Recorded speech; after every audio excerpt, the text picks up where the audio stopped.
La pornographie est l'addiction de ce siècle.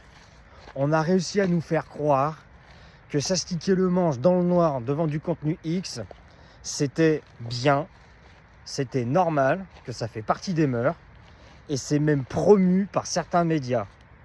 Que c'est bon pour la prostate, que c'est bon pour l'érection, que c'est bon pour même lorsque tu veux faire ça avec ta partenaire, que ça peut aider. Tu te doutes bien que si tu as cliqué sur la vidéo, toi-même tu le sais que c'est totalement faux. C'est un mensonge éhonté. C'est moi, c'est Rafa. Je suis là pour t'aider à terme à arrêter les contenus, à arrêter la pornographie, ton addiction à la pornographie sur une période de 3 mois. Faire de l'accompagnement personnalisé. En attendant que tout ceci se mette en place, parce que je suis en train de mettre ça en place, hein. Ça va venir, ne vous inquiétez pas. En attendant, je vais faire une série de vidéos qui peuvent déjà t'aider à surmonter cette addiction. D'accord ? J'étais en train de faire une introspection justement pour faire cette vidéo. Et je me suis posé la question à savoir, mais pourquoi j'en étais au point de constamment me masturber ? D'accord ? Pourquoi je me l'astiquais tout le temps ? Au-delà d'un simple plaisir personnel. Je me suis aperçu qu'il y avait d'autres choses aussi en parallèle. Puisqu'on est dans un cercle vicieux, d'accord ? Eh bien, j'ai relevé 4 choses de ce cercle vicieux, de cette addiction à constamment me masturber. J'ai relevé 4 choses que je faisais mécaniquement et qui pour moi étaient normales de le faire. La première chose, ça je pense qu'il y en a beaucoup d'entre vous qui vont être d'accord avec moi. La première chose, c'est un peu comme l'effet d'un somnifère.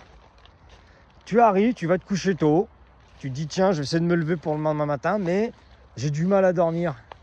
Et bah, mécaniquement, tu vas baisser ton caleçon et tu vas faire ce que tu as à faire. Et bien souvent, tu vas le faire, tu n'as même pas besoin de le faire devant du contenu. Hein. Mais c'est toujours mieux toujours mieux. C'est du sarcasme. Hein. Vous allez voir qu'avec moi, je use beaucoup de sarcasme. Hein. Mais c'est toujours mieux quand on a un PC portable, une tablette ou un téléphone à disposition afin de se faciliter la tâche. Et souvent, c'est là où on se dit, bah tiens, je vais faire ça pour m'endormir. Parce que oui, une fois que tu l'as fait, bah, je vous apprends rien les mecs, hein, mais oui, il y a une petite fatigue qui s'installe, hein, c'est normal. Mais évidemment, le piège, il est que qu'on compense, comment je pourrais dire ça ? On habitue son corps à faire ses pratiques comme si c'était devenu quelque chose d'indispensable. C'est un peu, un somnifère. Hein.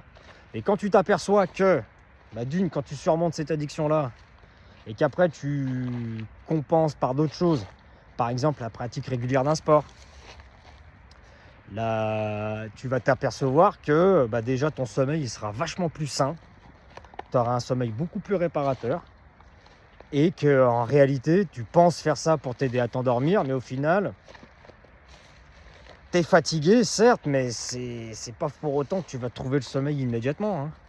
Parce que la plupart du temps, ce qui va se passer, c'est que tu vas t'aider pour avoir la trick, tu vas t'aider de ton téléphone pour regarder du contenu. Et qu'est-ce qui va se passer ? Tiens, tu vas explorer, tu vas fouiller. C'est un peu le même principe que, sans parler de masturbation, le fait de rester devant son téléphone la nuit pour scroller sur des trucs à la con, tu vois. C'est un peu le même principe, seulement que là, tu ajoutes à cela du contenu X et de la masturbation. Et là, dans ce sens-là, c'est un piège, c'est un cercle vicieux, d'accord ? Donc déjà, lorsque tu arrêteras ça, tu t'apercevras, avec beaucoup de recul, bien sûr, hein, parce que tu repenseras à ces choses-là. Quand tu arrêteras, de toute façon, tu repenseras à plein de choses, tu repenseras à tous ces moments où tu le faisais, mais tu y repenseras pas avec honte, tu y repenseras avec détachement. Et tu vas te dire, ah ouais, putain, c'est vrai que ça craint ce que j'ai fait, tu vois. Mais bref. On passe tous par là, c'est complètement normal, hein, donc il n'y a pas à culpabiliser, ça sert à rien. Mais tu t'apercevras que, ouais, effectivement, c'était complètement stupide, en fait. Tu te dis, ah ouais, mais putain, en arriver à ce point-là, ouais, c'est complètement débile, en vrai. Et ça l'est, c'est complètement débile. Ensuite, La deuxième chose qui se passe, alors attendez, hop. Les aléas du direct, il commence à pleuvoir. Alors je disais, où en étais-je? Oui, deuxième chose qui peuvent t'amener à te masturber comme ça. C'est parce que c'est tout simplement parce que tu es stressé. Et tu te dis, bah tiens, pour me déstresser, pardon, eh ben rien que de mieux de se poser tranquillement. Tu te poses tranquillement, tu te prépares un café, tu te prépares ta petite couverture, tu te prépares ton petit sopalin, tu fermes tes volets tranquillement et tu fais le truc. Tu fais la chose qui va te permettre de te détendre. Alors en soi, c'est peut-être le principe, j'ai envie de dire, qui craint le moins sur les 4. Même si j'estime qu'il y a quand même d'autres façons de se détendre. Hein. Vraiment, hein. Je pense qu'il y a quand même d'autres choses beaucoup plus, j'allais dire beaucoup plus normales, ouais, mais ouais, il y a quand même d'autres choses, quoi. Je veux dire, t'as pas, moi par exemple dans mon bled, moi je sais que quand vraiment je suis stressé, ce qui peut m'arriver, même si par nature je suis quelqu'un d'extrêmement détendu, d'extrêmement jovial, bien qu'introverti, mais ça veut pas dire que je suis asocial, au contraire. Moi j'ai besoin de calme aussi, j'ai besoin de détente. Bon bah là, comme tu peux le constater, je suis dans un chemin de campagne, au bord du Rhône, tu vois. Même si, ce qui peut surprendre, je suis pas loin du pont de l'autoroute, mais il n'y a pas un bruit, quoi. Tu vois, ça par exemple, ça me détend. Tu vois, on peut même entendre un petit chant d'oiseau, tu vois. Le fait de marcher dans la nature, déjà, moi, ça me détend.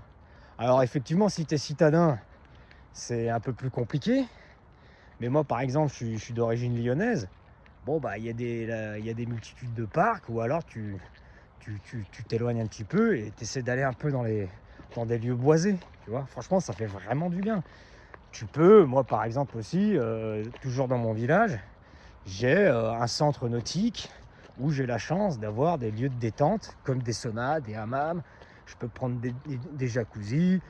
Il y a toujours moyen de se détendre autrement que de perdre son temps devant du contenu. Parce que l'avantage de faire ça, en plus d'une, ça va te sortir de ton confort, de ta zone de confort. Tu vas avoir une interaction sociale. Ça, vous allez souvent m'en entendre parler de l'interaction sociale. C'est hyper important. Hein. C'est très très important ça. Et ça va te permettre de te sortir. Tu te sors un peu les doigts de l'oignon et tu te dis bon bah cool. Et au final, tu as passé une bonne journée parce que tu as passé un bon moment. Même si ça dure qu'une heure. Rien que ça, déjà, ça va un peu plus te détendre, tu vois. Tu peux te faire masser, tu peux... Il y a plein d'autres choses que ça, tu vois. C'est pour ça que je te dis que d'un autre côté, c'est pas si grave, même si c'est à éviter. Parce qu'il y a quand même d'autres choses bien plus intéressantes, tu vois. Donc, ne pas hésiter à sortir, très très important, de sa zone de confort. Ensuite, il y a une troisième chose qui, là par contre, là, pareil, qui est en rapport avec sortir de sa zone de confort. Et là, je vous le dis, je crois que c'est une des choses où là, pour le coup, j'ai vraiment une petite pointe de honte. C'est le fait de le faire parce que tu te fais chier dans la vie, parce que tu t'emmerdes. Tu fais ça pour passer le temps. Voilà, c'est grave. Là, quand t'en as à ce point-là, mec, non, là, il faut impérativement que tu sortes de ta zone de confort. Je te dis ça, mais moi, le premier, je l'ai fait aussi. Hein. Ça m'est arrivé. Hein. Ça m'est vraiment arrivé. Et là, quand t'en es là, franchement, bon, c'est que là, l'addiction, elle est quand même puissante. Hein. C'est vraiment très, très puissant quand on est à ce point-là. Comme je te dis, le simple fait de sortir, ne serait-ce qu'une heure de ta zone de confort, déjà, ça va te permettre de penser à autre chose, tu vois. Encore une fois, interaction sociale, avoir une activité, avoir plusieurs activités. Hein.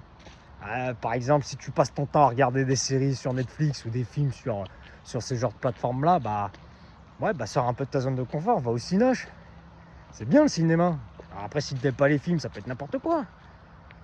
Même aller même si t'aimes pas pratiquer du sport, mais que t'aimes bien en regarder, ça, qu'est-ce qui t'empêche d'aller voir un match de foot, un match de basket, même au niveau amateur, tu t'en fous. C'est le fait de sortir, le fait de sortir de cette zone-là. C'est ça qui te tend, c'est ça le piège. Il est là le piège. D'accord? Donc quand on est au point, vraiment, où c'est parce que tu t'emmerdes dans la vie et que tu fais ça pour tuer le temps. Au contraire, essaie de prendre des bouquins. Tiens, bon, là, on est un peu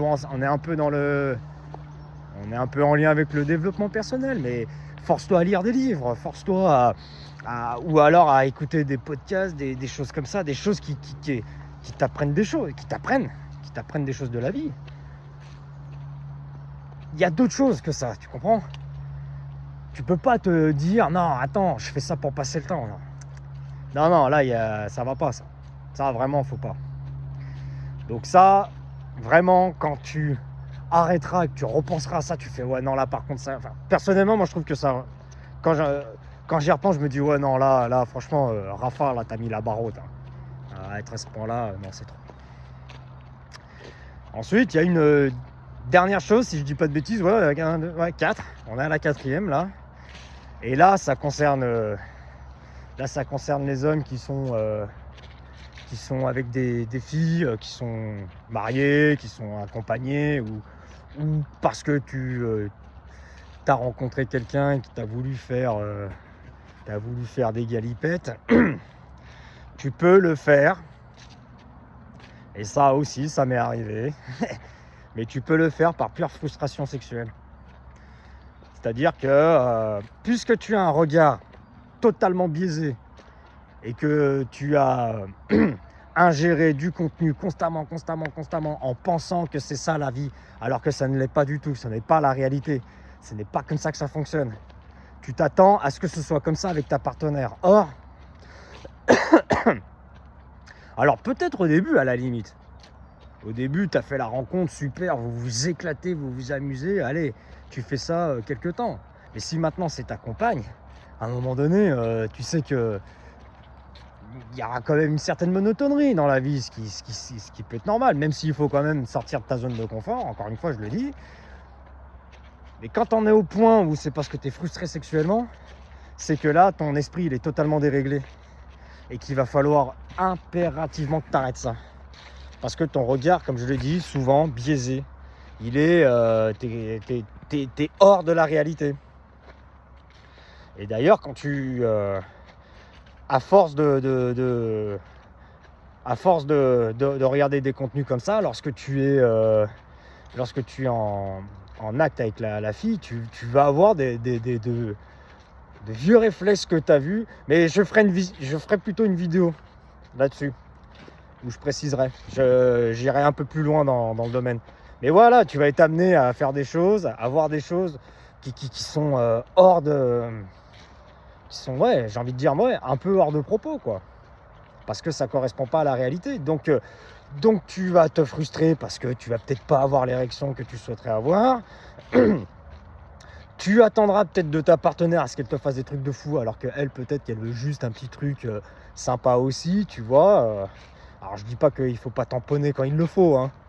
Mais c'est vrai que des fois, et ça arrive ça arrive un petit peu de douceur de temps en temps aussi, ça fait pas de mal, tu vois. Je dis pas qu'il faut l'être constamment, il faut varier les plaisirs, tu vois. Mais il y a peut-être des fois où oui, bah, ta partenaire elle voudra pas parce que t'es mauvais au lit, mais parce que juste elle veut pas, c'est tout. Toi ça va te frustrer, tu vas t'énerver, tu vas t'enfermer dans le chiotte, ou tu vas attendre qu'elle s'endorme à côté de toi et tu vas prendre ton sopalin et tu vas faire ce que tu as à faire en regardant toujours le même genre de contenu, hein. Tu vas avoir des comportements qui vont être toxiques. Ouais, j'ai lâché le mot toxique, ouais, j'ai lâché le mot, ouais, malheureusement, oui. Ouais, c'est vrai qu'en ce moment, le mot toxique, surtout pour les hommes, c'est vrai que les féministes 2.0, elles aiment bien le dire, tu vois. Là, c'est vraiment tes agissements qui le sont, je dis pas que c'est toi qui l'es, d'accord? Et c'est ton esprit qui est corrompu par les contenus X, tout simplement. Donc, tous ces 4 choses-là, je te le dis, sont des choses qui, personnellement, m'ont une fois atteint parce que j'étais trop dans le contenu pornographique. Et je suis bien heureux d'être sorti de ça. Ça a été un très long process, pour moi en tout cas, vraiment très long. J'aurais aimé avoir un accompagnement, tu vois, l'accompagnement que je propose, que je vais proposer, et qui sera complètement différent de ce que la plupart des personnes vous proposent justement quant à l'accompagnement. Bon, il y aura pas de tabou avec moi, tout en ayant le respect des uns et des autres, bien évidemment. Il n'y aura certainement pas non plus voilà, je serai un peu à l'écoute. Je dis pas que je vais être le psychologue de service, hein, loin de là. Mais ne vous étonnez pas si, lors de mon approche, je risque d'être un peu détaché, etc. Ça fait partie du programme, justement. Parce que j'estime qu'il faut un peu briser ce tabou-là, tu vois. Le briser pour mieux après réparer, pour repartir sur des bonnes bases, tu vois. Et une fois que tu as ces bonnes bases-là, je te garantis, hein, un nouveau monde va s'ouvrir à toi. Tu vas avoir tu rêveras de projets, tu seras... C'est même pas que tu seras motivé, tu seras déterminé à faire les choses, d'accord? Donc n'hésite pas à faire tourner les vidéos, n'hésite pas à aimer. Si t'aimes pas, n'hésite pas à me le dire non plus. N'hésite pas à me dire. Moi, je suis ouvert à l'écoute. Il n'y a pas de souci. À partir du moment où on est dans le respect, moi, ça me va. D'accord? Eh ben, écoute, sur ce, je te souhaite une excellente journée. Et je te dis salut, forza.